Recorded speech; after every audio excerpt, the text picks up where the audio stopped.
Welcome everyone. Thank you very much for tuning in for our post-match reaction show. I'm joined by two very special guests, as always. Doug from the Dugout Football channel and Connor from the Kop Council. Make sure you do head over to the lads' channels as well. Subscribe here if you're new, but get involved in the comment section.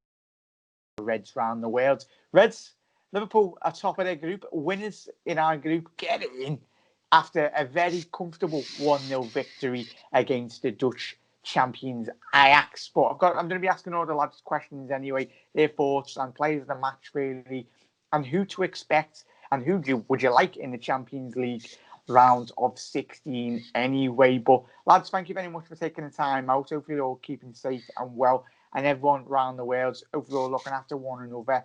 And just get involved in the comment section below, Reds. I can't wait to hear from you. But yeah, Doug, what are your thoughts on the game last night, mate?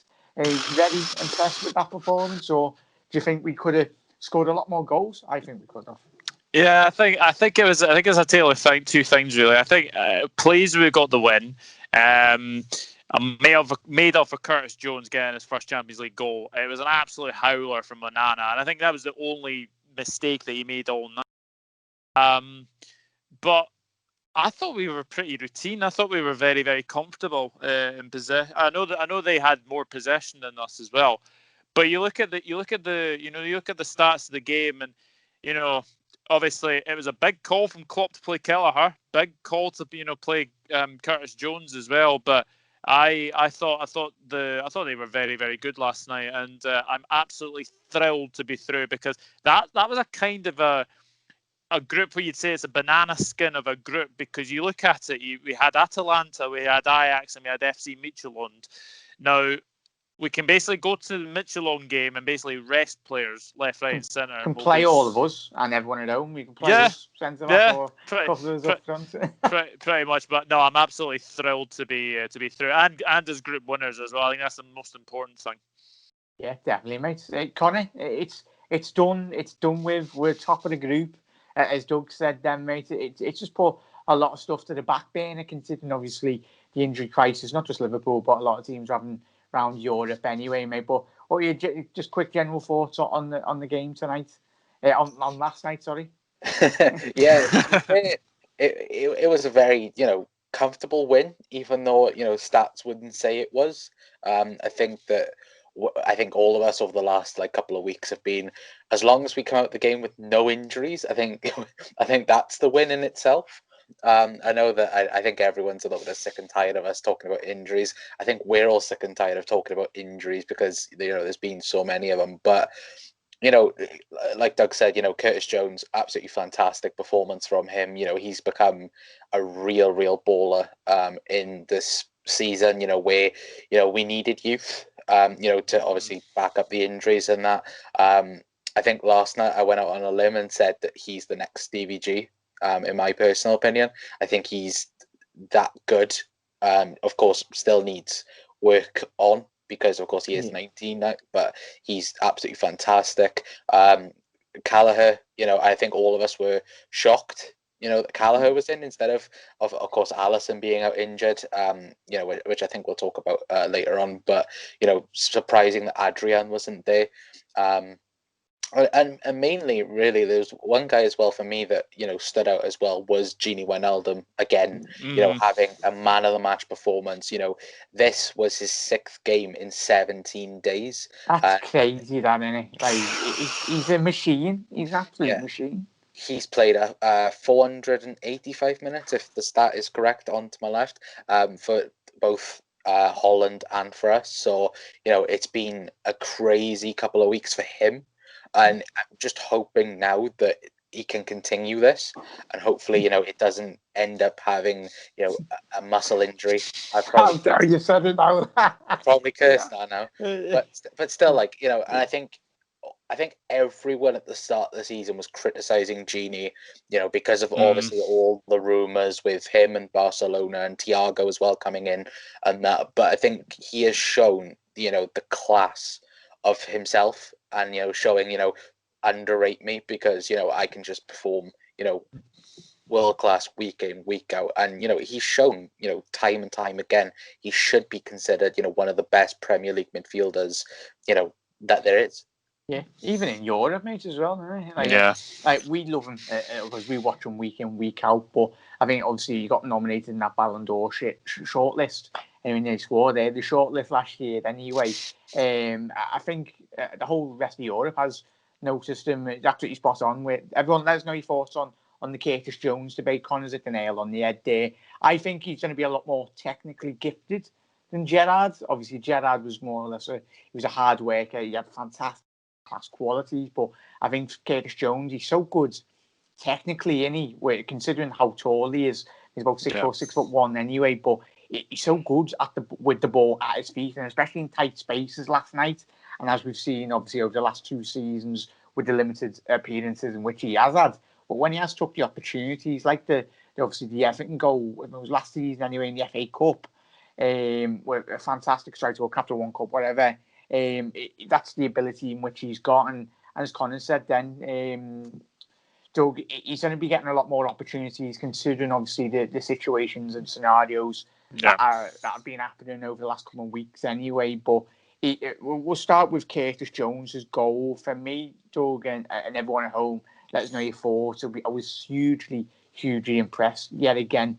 He's a lad above his years, really, I think. And I think, obviously, that just shows how much faith Klopp is showing him, especially, obviously, he started in the very first game against Ajax, away from home in the Champions League, and we got the result there. So Klopp knows this lad's qualities. But do you reckon we'll see him a lot more, obviously, and obviously after January? I think this is breakthrough season. I've been saying this for a wee while. I think this is his breakthrough season. I think he's been absolutely fantastic. And yes, you can go back to the Ajax away game where I think he was. I think that was his Champions League debut, and I think he was kind of caught out a little bit. But what you can say is the anticipation to gain on the goalkeeper's mistake to actually get the ball in the back of the net. I thought it was a brilliant goal. I thought the way he took it was fantastic, and it's just that anticipation of getting into the ball. Nana will probably make a mistake. I thought he had a great game, and I think he's been very, very good recently. I think he's been very good in the Premier League as well. So, for him to get more appearances, I think he's going to have more appearances, and you can actually say that this is definitely a breakthrough season for Curtis Jones, and I just think he's fantastic, and he's only going to get better as well. Yeah, it's even better. He scouts as well. Yes. Isn't he that? Yes. Absolutely boss, as I think a couple of lads would say in this squad anyway. But yeah, Kelleher really, Connor, I think you used to mention everyone at home. Let us know your thoughts on Kelleher's performance. As Connor said, and Doug have said at the top of the show, that he was very surprised. I think everyone from around, every Liverpool fan around the world was surprised. There's been a thing now on Liverpool Twitter that a lot of rumours get generated a good couple of hours before. Apparently, ITKs and people apparently in the know don't believe anyone on Twitter really anyway, unless they're obviously from the club officials or very well-respected journalists anyway. You know the names really in terms of who to follow. But Connor, what? And I was speaking to Dave before we went on live, mate. He had a fantastic game. Not world-class saves. Obviously, I love the one... It looked comfortable from viewing, but as a professional and as a young player himself, he's coming to the limelight, and he'd be absolutely buzzing to get that clean sheet, most importantly, but help Liverpool reach win the group in the Champions League. And I think we'll talk about Adrian in a sec, mate, but you absolutely made up for him. And what does this mean for Adrian, the situation now?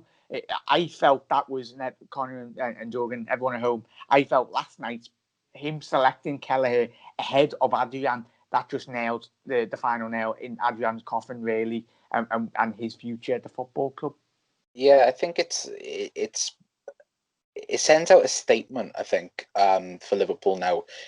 Obviously with Ali's injury, I know that, like you said, everyone on Twitter was speculating that it was COVID, and then, Jurgen was straight at saying, no, it's not COVID, it's a muscle problem that he suffered against Brighton, which was a shame in that. And, I think that I think some people now have started to call Alisson injury prone. Me personally, I don't see it yet, and I think a lot of people, have seen it. But for me, I think he's just been a bit misfortunate, and with Kelleher, it's such a great opportunity to come straight in European night. Yeah. Even better if it was with fans and that, of course. But to come in on a European night and make a statement, going like, look, you got the two senior guys, but I'm here as well, learning from these two and making a statement and that. And, let's not forget Kelleher played on the weekend, I think, in Liverpool's, the Premier League 2 and conceded 7 goals against Man City. So, didn't have the best of confidence coming into this game, but, and it was interesting what Klopp said after the game as well. He needed a more footballer. He needed someone that could actually play with the ball and that. And I think that, just in that little words, I said a whole thing about Adrian. Look how many times we've talked about Adrian with the ball at his feet and that. And you looked at Kelleher and you could see at times, him trying things that Alisson would try and do. Try and get it to Mane on the wings and try and get it to Robertson and that, and get it to Nico Williams as well. And that, and that was crucial, I think, for us beating Ajax yesterday and getting in those spaces, because look, Ajax were playing a very high line, probably higher than what Liverpool have done this season at times, and Kelleher managed it. I think it was one ball into Mane he managed to get, and I think Mane got fouled but wasn't given, and that was a positive sign. And you talk about the save, I believe it was one in the second half where it was a pretty comfortable save. Looked comfortable, but it was a good tip over, wasn't it? Yeah, it reminded me of Alisson's Napoli save that started everything. The Premier League run, in 18-19, started us on the road to the Champions League final, and then of course winning in Madrid and that. So, it's crucial moments like this that set, the team ahead for the big journey. And of course, let's be honest, Kelleher's not going to play the Champions League in the knockout stages if Alisson's fit. He's not. But especially against Midtjylland now, he can come back in, get his confidence up. It looks like he's going to be playing against the Wolves as well, because Ali doesn't look to be back yet. So, if he can get, 2 clean sheets out of the 2 next games, for me, he is nailed on that second spot for Liverpool. And it's hard when you look at European football and you go, okay, second goalkeeper. You got the first world-class keeper, but there's not many good second choice keepers. And I think Kelleher could be that. And I think he can be the guy to, maybe push Alisson a little bit and try and make him, the competitive levels up a little bit, in my opinion. Yeah, absolutely spot on there, mate. Connor's made a lot of great, amazing points. Technically, that was absolutely spot on there. What Connor picked up from last night, and everyone at home let us know in terms of technical ability from Kelleher was so important. Obviously, we know how Liverpool do play, Doug, and everyone at home. It's when we've watched Adrian, we're not going to dig out Adrian anyway, but you need that type of player, obviously, on the ball, technically, especially if we never know what the future could hold. Kelleher might have to come in for large portions of this season if Alisson does continue to get these muscular injuries. I'm so made up, and Klopp given the opportunity, Doug. We impressed on technical ability, really, and that could it could propel his career, because obviously we all know how goalkeepers do tend to just play one goalkeeper anyway, but you never know what the future does hold. And like Adrian last season, he played a massive part in Liverpool's success last season. Let's not forget that. But in terms of Kelleher, do you reckon this could propel his career? Well, the thing is, why change a winning side? You look at the Wolves game of the weekend, and you look at the goalkeeping situation that Alisson is going to make it. I think we both all know that. Why change a winning side? Why change it? Why bring Adrian in and then leave Kelleher on the bench? But I would keep the same goalkeeper in there. I think Kelleher was fantastic last night. The save from Huntelaar, yes, it may be point blank range and it's straight at him, but you still got to save it. And fantastic. It's easy for us to say that. I'd be so bad at that. I think I'd be still sat. I'm a midget. I'd be still sat in the like Jordan Pickford with my little arms flying across the goal. But I thought he was very confident on the ball. I thought he was very. I think he gives you confidence with the back four. He was coming out for stuff as well, claiming things as well. I think he had a very, very good game. And if he can continue the way he has been doing, I think he's going to be a fantastic number 2. And as Connor said, I do think this is the final nail in Adrian's coffin. I think we'll now see Adrian move down to number 3 and Kelleher move up to number 2. Yeah, because there has been a lot of rumours, obviously, over the last couple of months that a lot of journalists have been saying, rumoured that Adrian wants to really push out his career and possibly go for a number 1 spot anyway. But yeah, Doug, as Doug said there, everyone let me know your thoughts on Kelleher and Jones's performance. And I wanted to pick out, obviously, Nico Williams as well. We'll talk about in a little second. But in terms of the final bit of words on Kelleher, for me, what I loved last night was the 93rd, 94th minute, whatever it was, when he just come out and he collected the ball. Yeah. Not many goalkeepers do that. It releases a lot of pressure as if you're a defending player anyway, if you're a team that's good. Because they were actually going for it, and you were like, right, we need to go at least to salvage at least something out of this game. But he's a lad above his years, as I said before. But Kelly is like lad, because he played absolutely fantastic. And if he doesn't go for Wolves anyway, wherever it may be, I think Alisson, it just shows how much he's having an impact on the young players as well. The experience and when you're playing when you're training alongside quality, you're going to produce quality. Really, I felt. But Connor, Nico, what a fantastic performance. We're not going to talk about the silly sausages on the internet anyway that like to take them out. But what a performance, mate. I felt he had a classic Nico Williams performance.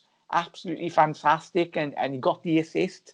He put the ball in the corridor and say, yeah, it was a mistake, but that's not taken away because Nico, with that quality, especially on his left foot, he just bent it in. It was like someone deal with that. Onana just had an absolute nightmare, but that's not taken away from the lad's quality delivery. Were you impressed by his performance yet again in a red shirt? Yeah, I think last week I was very critical of Nico, and I think probably for the first time I was very critical of his performance against Atalanta because, I think their first goal he was totally out of position and just didn't look on it then last week. And compared it to this week, what a performance! I think we've all been worried really when. We've seen Trent go down and, Trent's been out, and then we've seen James Milner now go out and that, and we're like, oh, okay, we're only down left now to Nico Williams. Can he perform? And, this game in particular, I thought he was absolutely fantastic. Like you said, making the early crosses. I think the team expects now these days, because of course Trent is touches the ball, crosses it in, first time of asking, like it's not even a debate, like it's like Trent doesn't even think he could do it in the sleep, couldn't he, if you wanted to. I think Nico, he needs to do a bit more of that, and I think that's what led up to the goal. I think he just thought, get a ball in there. Doesn't matter if Onana comes and collects it, which any other keeper would come and do it. But fortunate for us, Onana had a bit of a mare. But I think that now with the confidence of that game, because he was showing so much confidence. First touches were superb, and that defensively off free kicks and corners and that he was immense. So if he can take this confidence now going into the league and that, and of course, maybe Trent might be back for Wolves. It's a possibility. I think Trent said that he could be back either today or tomorrow. So, that's a positive, but I don't want Trent rushing back if Nico now can perform. No. But it's an option now, Nico. And, we, of course, pundits and now they talk about the golden generation of football. They talked about 10 so years ago, the golden generation of Gerrard, Scholes, Beckham, all these and that. This is now the golden generation for Liverpool, in terms of academy players.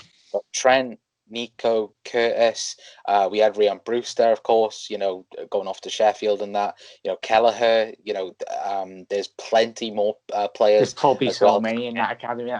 There's so many players that are probably, unknown to us and that. And, of course, you had the two youngsters on the bench as well, Clarkson. I can't remember the other one's name. Williams is the other lad at the centre back.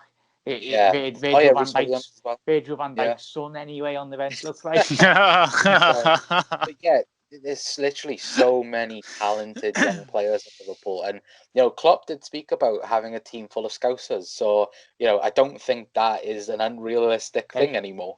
You never know. You never know. I don't think the opposition players will be able to understand them. Like, but we're absolutely spot on there, mate. It's exciting. It's exciting times, Reds. I cannot wait. I tell you, all the Liverpool fans around the world would absolutely love imagine that whole team of Scousers. That would be absolutely phenomenal. But yeah, it's spot on there, Connor. It just highlights the quality now. And as Connor said, Doug, and everyone at home, let us know your thoughts. It's the competition and the players now. Liverpool are in a position now that we can play the likes of obviously Nico. It's a learning curve. I think these young players, it's a learning curve week in, week out in training as well. Obviously, there's no better time than to practice really than actual first team European competition, especially Premier League. And I think a lot, obviously, the result against Atalanta, he learned so much from, and you could tell that from the performance last night, Doug, and really, obviously, Nico, he's going to be going, he's grew so much off the back of that performance. What really, from the aspect of that, Nico's game last night, were you impressed with, mate? I was just impressed with the whole offensive and defensive. I thought he was very, very good. And I did a video. I think Connor knows about this video as well. I did a video on the abuse that he got after the Lincoln City game, and I couldn't believe the abuse that he got. He's still young. He had to obviously do something with his Twitter as well, and you're just like, they aren't Liverpool fans. They aren't Liverpool fans when they do that. So absolutely made up for him to get an assist as well. I thought he was fantastic last night, and hopefully he can continue the way he's going. Yes, he had a bit of a dodgy game against Brighton, but every fullback will have a dodgy game. But I thought he was absolutely outstanding last night. Yeah, he's young, innit? And that's sadly the small minority of modern day football now, I think, which we don't. It's absolutely disgraceful, and hopefully everyone that does do it, and hopefully the introduction of obviously, I think everyone in the future with Facebook and Twitter and Instagram, they're going to be requiring details so you know exactly who it is, and you can pick them out, and then obviously have a word with them anyway, have them a good word. But Nico, keep on doing what you're doing, lad. Anyway, because you're playing absolutely boss. Top of the group, lads. Everyone at home. Liverpool, top of the group, winners, which is great. It's exciting. We can relax now, and we can relax and just focus now solely on the Premier League. Now, obviously, hectic January, hectic December as well. So, Connor, you made up absolutely buzzing. I think I was speaking to you last night. It was like we're not playing, but it would have been a huge relief off the back of the shoulders of the players, considering obviously they can fix the congestion. But we're through, and hopefully, fingers crossed, we do get a little cheeky draw in the last 16 anyway. Yeah, it's a relief in it, because every single year under Klopp, no matter what it's been, we've always done it on the last game. Last season, it was the last game against Salzburg. The previous year, Napoli.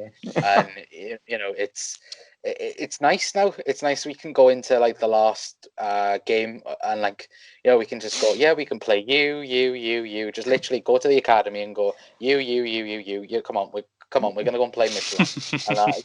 And that's how easy it is now for Liverpool and that. And it's good now because we can play the kids and that, and we can rest key players and that. And the best thing about it now is the fact that the next time we play the Champions League, hopefully we'll have everyone back apart from obviously Virgil and Joey Gomez. So, that will be the bonus thing. And, like you said, now is the question, who do we want? Who is the team that we want now? I think the obvious one we don't want is Bayern Munich, because Bayern Munich are, the reigning European champions and that. And, of course, it would make a statement to beat them, but I personally don't want them because, with our defensive problems at the minute, it's I don't want them. We cannot get them, can we? They've won. They've won the group. Obviously, after the round of 16. But I think we were speaking, me and you, Connor, was it last night? is it the Inter and the Real Madrid tie group? Yeah. That's madness, that one. Oh, Because it's I think madness. Gladbach. Have you seen the actual score it? It's Mönchengladbach, I think 8, Shakhtar 7, Real Madrid 7, and Inter Milan 5. 5. Yeah. When on earth did we have the time that we were going to discuss the most successful Champions League side in history is about to exit the group stage? You couldn't have imagined it. You could not have imagined it. That's just 2020 in a nutshell. Real Madrid, Europa League. It's crazy and that. But then I think that just shows how competitive the Champions League has gotten. Like going back, like what was it? Not even 10 years ago, 5 years ago. You'd look at every single group and then go, yep, them two will go through, and it would literally be, all of like the big teams then the knockout stages. Now you're having big teams face big teams in the group stages. We got kind of fortunate a little bit in Atalanta, Ajax, and Midtjylland, but of course Atalanta and Ajax are two brilliant teams. Let's not forget. Yeah, we only won like 1-0 against Ajax, didn't we? And Atalanta, we've seen what they've done in Europe over the last few seasons. So, and also, sorry to interject, Connor, but also get him, Connor. If Salzburg beat Atletico in Salzburg, Atletico go into the Europa League. That's it was another group, isn't it? That's the one team I don't want. I don't want. I do want. I want Atletico again. Cool. And Atletico. It's surprising to a couple of people because I've seen on Twitter that many people don't want Atletico because they don't like the way they play. I want revenge from last year, and I think Klopp would enthrall in that. Having the players like Thiago, having Thiago back, and I think he was the type of player that we missed. Yes. Like in that, if we had Thiago in that game, we would have won. Because he's that player that breaks down defense, and that we quite clearly seen that against Everton. Like, and we all know what happened there. Like, but for me, of course, the number one pick would be Porto because it's an easy win. We've always beat Porto. Yeah, we got that. Was it the year we finished second? Or was we faced? No, the one when we won the Champions League, we got Porto. Was it in the round? We had them twice. Yeah, we've had them twice, haven't we? Yeah, twice on the run. The road to Kiev, where we come second, that was when we faced them in the round of 16. The year that we won it, we faced them in the quarterfinals. Yeah. So fingers crossed. That's right. Again. That's right. Yeah. Because the road to Kiev, we won 5-0 in Porto, and then the home leg was 0-0, and then the I think the away leg was 4-1. And then I think the home leg was 2-0. Yeah. So they've been good games then, really, for us fans to watch, like a lot of goals. But yeah, everyone. But one thing I will say though, the one team I want to definitely avoid, Borussia Mönchengladbach. Yeah, I was going to say, as Connor said then, very historic European club, and it's just detriment to how much money is being pumped in, not just the Premier League, but you've got the sides in the German football. They grew so much. Especially with obviously Leverkusen. I think they've been very good in the Europa League as well over the last couple of seasons, and when they've played in the Champions League, Leverkusen. So it's exciting. It's absolutely exciting to see. And Reds, let us know who would you like to face in the Champions League knockout stages. I'm hoping Porto were second in their group. Obviously they're in the group with City, aren't they? So. Yeah. Fingers crossed we do get Porto. Someone in UEFA give us them. If it was City, they pay off their opposition who they get anyway. So cheeky backhanded a 5-0 there. He sorted. But yeah, thank you very much, lads, for coming on. Everyone, have a lovely rest of your day, and I'll leave all the links in the description for the lads' channels in the description as well. So, but yeah, Connor, thank you very much for coming on yet again, mate. Doug, absolute legend as well. But Reds, what an absolute big win that was for Liverpool last night. And really, everyone, we will be looking forward to the Wolves game now. Stay tuned on the channel. We'll try and get a pre-match show up anyway. But yeah, you'll never walk alone, and we'll see you later. See you later.